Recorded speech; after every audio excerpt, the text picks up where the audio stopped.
আজকে আমরা আমাদের শ্বশুরবাড়ির লোকজন মিলে চলে গিয়েছিলাম বনশ্রীর বাবুল্যান্ডে।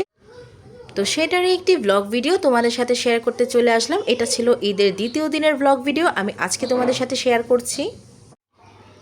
বাবুল্যান্ডের এই প্লেজন এরিয়াটা খুবই ছোট ছিল, এখানে কিন্তু রাইড তেমন ছিল না। উত্তরায় যে বাবুল্যান্ডটা সেটা কিন্তু অনেক বড়, কিন্তু বাবুল্যান্ডের এই শাখাটা একটু ছোট। তো যাই হোক, বাচ্চারা কিন্তু এখানে খুবই আনন্দ করেছিল, ওরা খুবই এনজয় করে খেলা করছিল, কারণ যেহেতু এটা বাচ্চাদের প্লেজন এরিয়া। বাচ্চাদেরকে নিয়ে স্বাভাবিক এরকম প্লেজন এরিয়াতে ছেড়ে দিলে ওরা খুবই খুশি হয় এবং খুবই এনজয় করে। এখানে আমাদের বাচ্চারা খুবই এনজয় করে খেলা করছিল।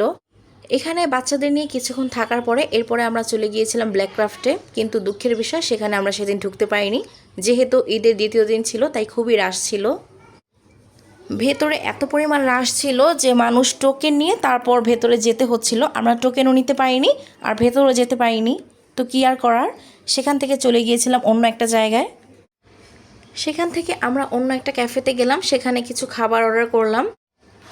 প্রথমে আমরা অর্ডার করেছিলাম ক্রিসপি চিকেন ফ্রাই, এরপরে ছিল ফ্রাইড রাইস, আর সাথে অর্ডার করেছিলাম চিকেন মোমো, ওয়াফেল, আর সাথে কোক ছিল, আর নিয়েছিলাম চিকেন মিট বক্স। আরও কিছু খাবার অর্ডার করেছিলাম, সেগুলো অন্য টেবিলে ছিল। আমার টেবিলে যে খাবারগুলো ছিল আমি শুধু সেইগুলিরই ভিডিও ক্লিপ নিয়েছি। তো ওকে বন্ধুরা, আজকে এ পর্যন্তই ছিল আমার ব্লগ ভিডিওটি তোমাদের কাছে কেমন লাগলো অবশ্যই কমেন্ট করে জানাবে। তো ওকে বন্ধুরা, আজকে এ পর্যন্তই। আল্লাহ হাফেজ।